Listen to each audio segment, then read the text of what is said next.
All right, off on today's adventure. And where are we going? I don't know. According to the Garmin, I am in the middle of nowhere.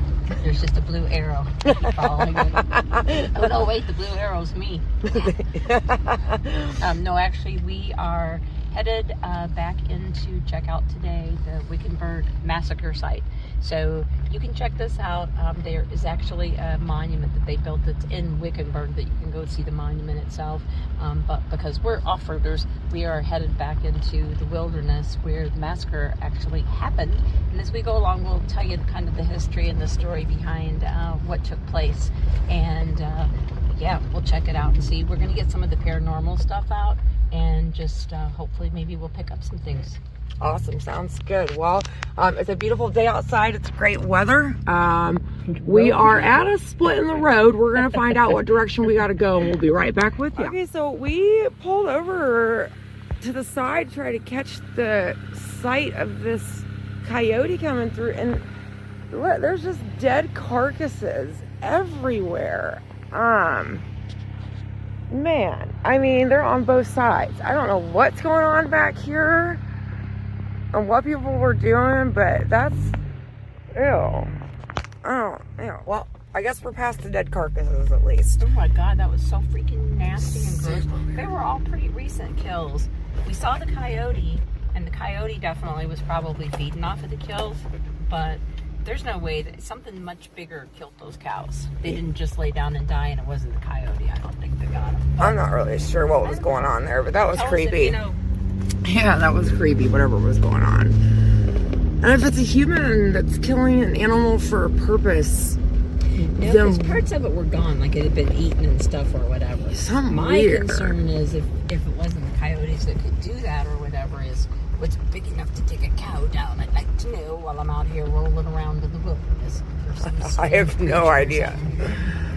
Well, and then Mom actually just asked a good question. Yeah, where the hell are we? What road are we on? I don't know. I don't know the name of this road. I can't tell you. All I can tell you is that we took 60 going west, just outside of like downtown Wickenburg, through that traffic circle.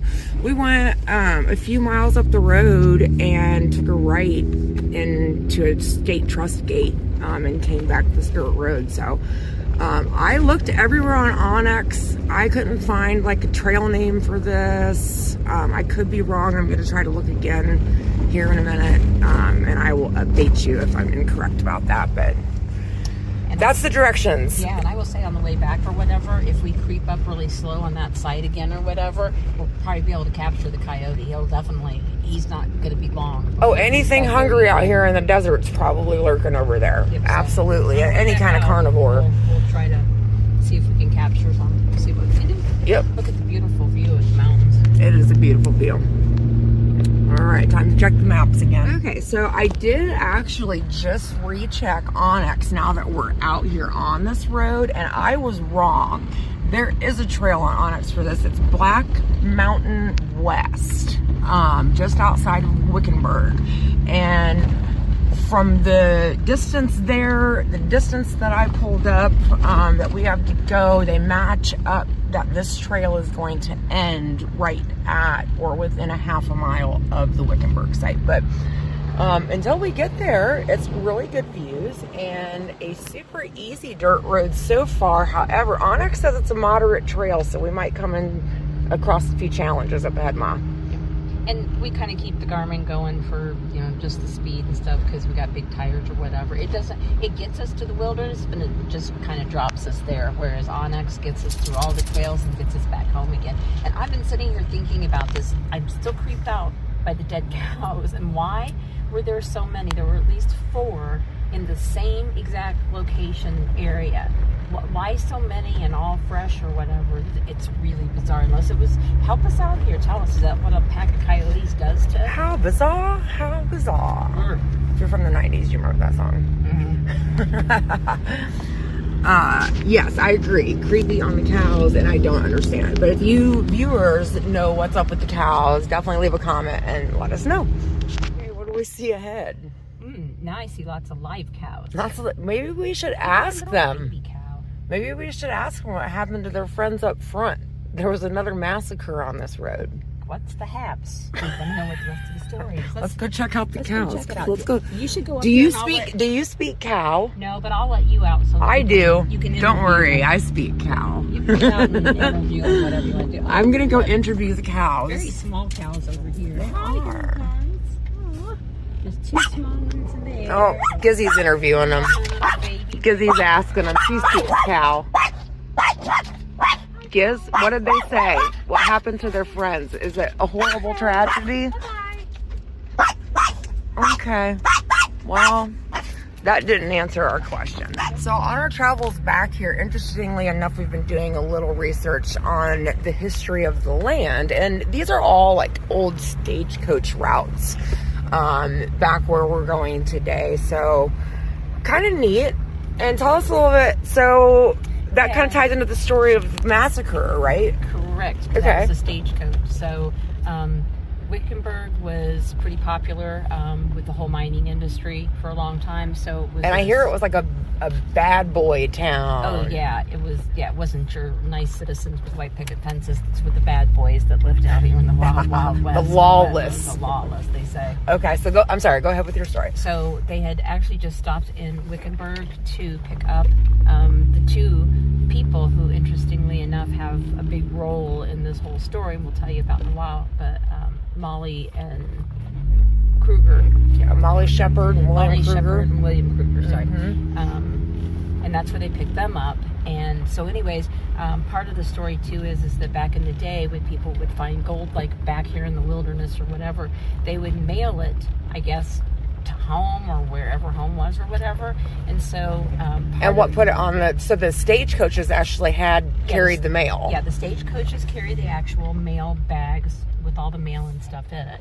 And one of the interesting aspects of this whole story that I'll just tell you now and then we'll cover it again later is the fact that they found the mail bags, but all of the mail or most of it was actually opened, and then whatever was inside it was inserted back in the same way, but the envelopes were all open. Like somebody was definitely looking for something before that stagecoach actually took off and left. But anyway, it's kind of cool because all of these stagecoach stops and stuff, they all kind of started around booming mining towns, and then they switched directions as one town started to fail and it wasn't producing whatever, the gold, the copper, or silver, whatever. And so it's interesting to see how the actual stagecoach road actually shifted over time as it moved between here and California. From my understanding, Wickenburg was, like you said, a really popular spot on the stagecoach route. So a lot of action, a lot of intersecting roads and routes that came through, like Wickenburg and Prescott and whatnot. So that's kind of my understanding of it. Pretty cool history. And so we'll tell you more details, but ultimately the site that we're going to right now, the detail that she hasn't clued you in on yet is that this is a big massacre where how many people? It was 8 people were attacked. There were 8 people on the stagecoach, and 6 of them were killed on the spot at the site of the massacre. And then the 2 people who survived their gunshot wounds was, once again, William Kruger and Molly Shepard. And we'll get into more of that story here when we get closer to the site. But there's a reason we're driving out here, not only for the history of it, but we brought what with us? The paranormal equipment, just to check out and see whether there's anything out here. I mean, because again, we're not going to a monument, we're going to the site of an actual massacre where 6 people died on the spot, and it started a war between the Native Americans and the military, and so it's a huge event. So let's go check it out.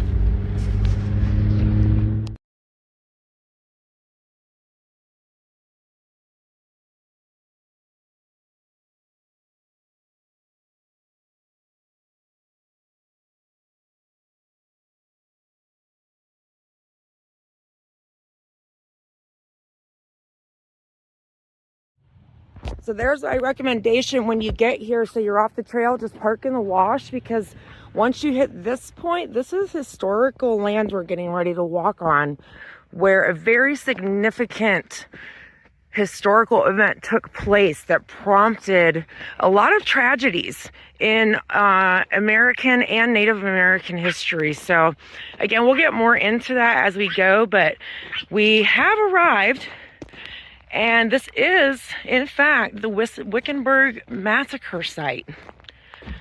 So Mom here is going to fill us in on all the backstory of kind of what happened here at the Massacre of Wickenburg and why this is such an important event in history. Okay, so there were 8 people on the stagecoach, and as you're going to walk around and see at the different sites here, it says clearly that it was the Native Americans that actually did this and that they were moved to a reservation. But if you do your research, you're going to find there's even been like on unsolved mysteries and stuff, there's a lot of unsolved knowledge around what really actually went down here that day, because there was very weird stuff like, how did Walter or William Kruger and Molly Shepard, how did they get away? Why did they let them get away? Molly, she had like $15,000 in cash, jewelry, etc., because she had just sold her brothel, and yeah, she was a hoe for show. Hoe for show. Anyways, she was a prostitute, and she owned a brothel and all that kind of stuff or whatever. And so she was like a madam, and she had just sold, yes. I think her brothel was in Prescott. Mm-hmm. And the 2 of them got away. So Molly, I believe, ended up dying like about a month later. So she had a gunshot wound. I believe she had a shot to the shoulder. I think that's right, yeah. And so she ended up, I don't know if she died from, they said kind of that she died from her wounds or whatever. But anyways, so then this William Kruger guy, he disappears and nobody sees him for 13 years. And then he suddenly comes back, and his intention was to sue the government to get the money back that he lost as part of that whole massacre. This is just reaped with a lot of history, because if the Native Americans did not commit this, there was a point, I think, that everybody got to where William Kruger and his whole story, they felt like they had to act, and then once it was over and done with, it makes you question whether or not it really was the Native Americans or not, or whether they just got blamed for this, and it was like too far along to go back, and it really started off a lot of national Native American wars with the troops, etc. And we're going to visit some other places like Camp Date Creek. Camp Date Creek, where the soldiers and stuff were at. Well, and they actually, so the Camp Date Creek kind of ties into the whole massacre site here, because when they actually started pursuing who they thought was responsible for this massacre of this Native American tribe, they chased them all the way up towards that Date Camp Creek, about 25 miles towards Congress.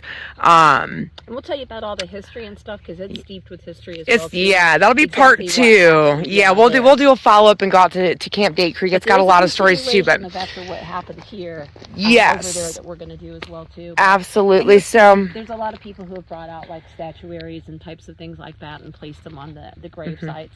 We also are anxious to get out at least a couple pieces of the paranormal equipment, like the ghost meter and stuff, and just check it out and see if we got anything. Absolutely. So I think right now what I'll do is, if you want to start getting the paranormal equipment together, I'll walk around and show our viewers the individual sites and plaques, and kind of dive into the story a little bit more, and we'll wait on you to get ready. Okay. So once again, like, how amazing just to be standing on the same ground that such an important event in history took place. So we'll walk around right now and we'll kind of dive in a little bit. There's individual sites here where each person's tragedy took place. So there was 8 people in the stagecoach, and it was brutal. It was a very brutal massacre. So this was Peter Hamill.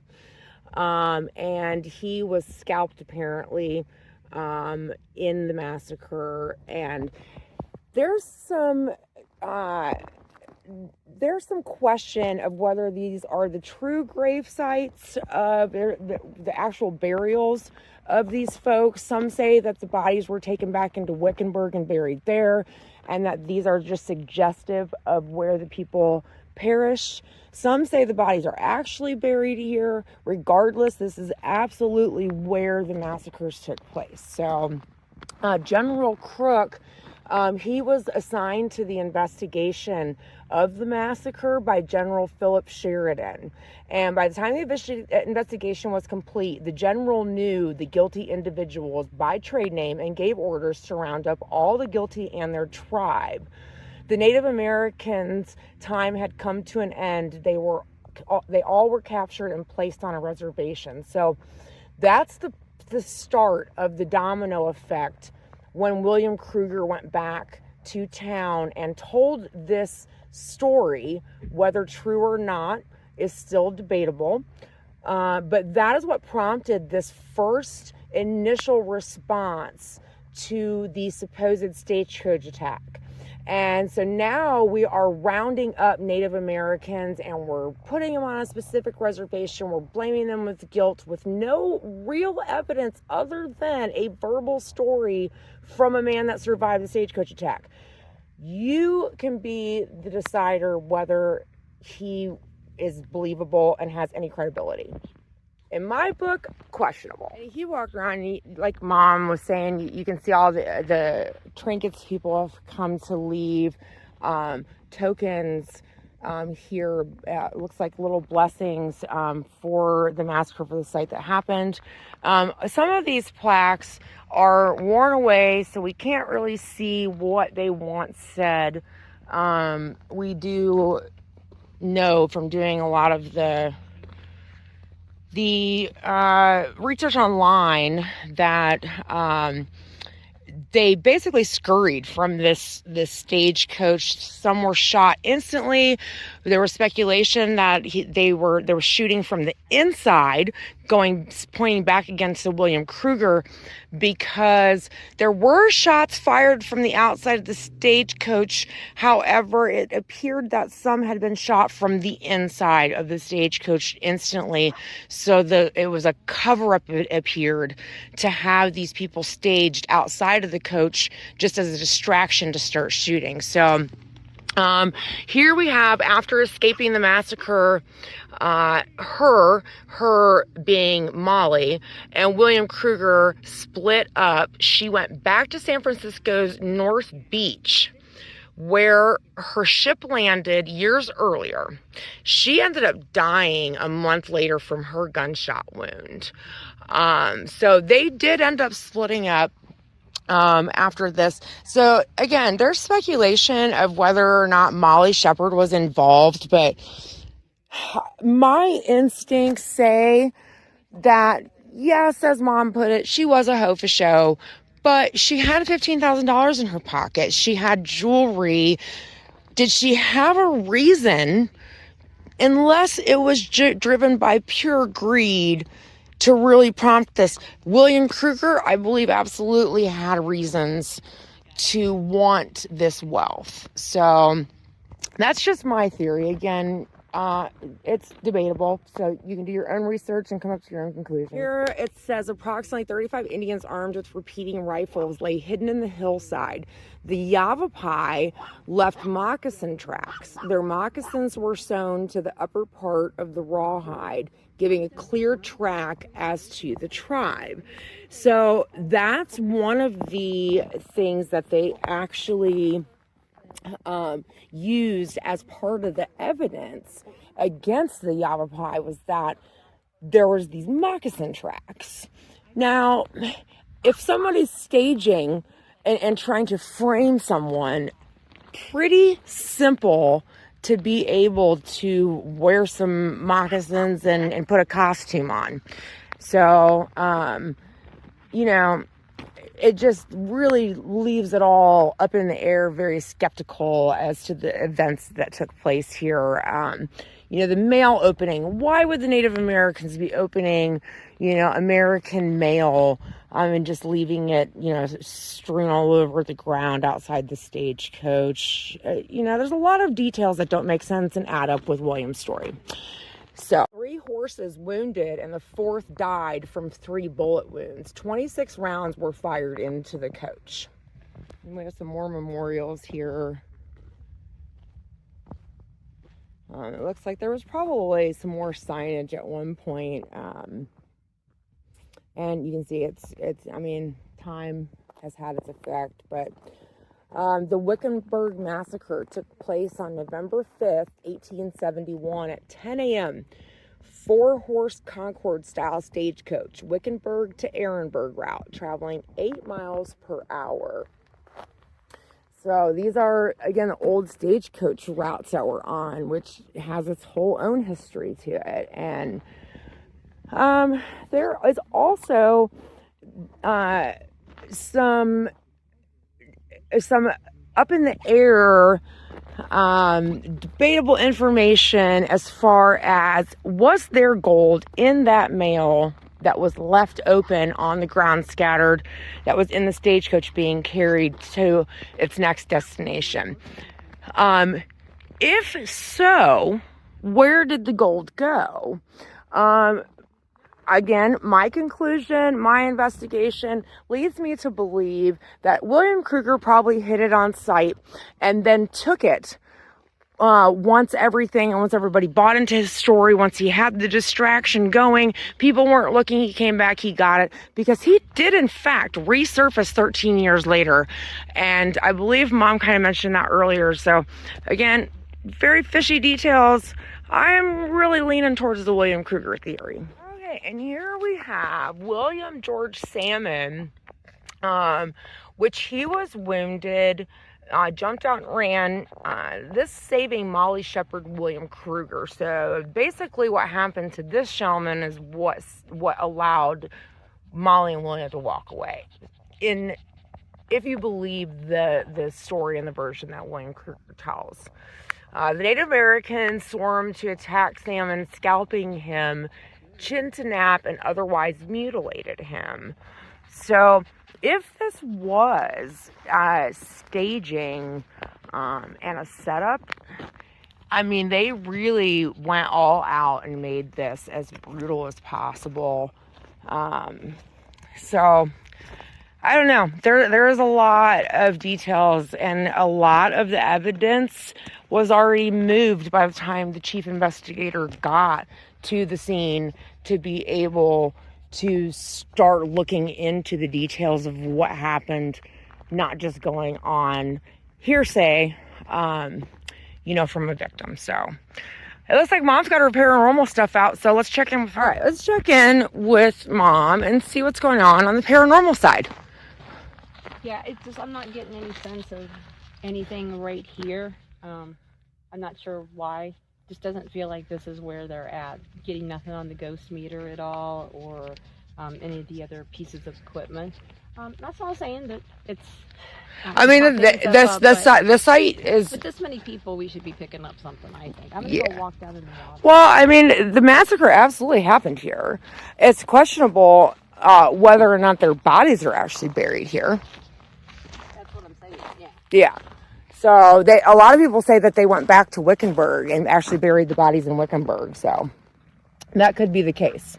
I actually walked over to the other side, away from where the old the memorial is. I walked over this little wash, and there's another grave actually down here that I didn't even realize was part of this trip. So I'm going to wander around and just make sure we're not missing anything else. Yeah, I don't really see anything else around. Now, I do want to clarify that when we took Onyx, yes, we did take that Black Mountain West trail, the majority here, but the last mile here is really not part of the Onyx trail. I had to use Google Maps actually and follow the little pinpoint back just following the roads that I could find, and just follow the little markers. So we're going to wrap it up here for the day, and we're going to get out of here. It's been an interesting ride back here. No paranormal activity, but what do you think, Mom? Pretty interesting getting ready to, or being able to stand on the ground where such an impactful historical event happened, huh? Exactly. So many years ago, but just totally awesome. Yep. Make sure that you like and subscribe and click on the notifications, because we're going to do a part 2. I'm not going to get this right. You're going to have to help me. Okay, going to Camp Date Creek. Date Creek. I don't know why I want to keep saying Davis Creek. That's all right. Camp Date, because yes, Davis is a family name, probably. Yeah, that's right. Anyway, Camp Date stay Creek. tuned for part 2. Turn on the notifications so you make sure that you know as soon as we post the video, and we'll give you kind of part 2 to the whole historical event. Thanks, everybody.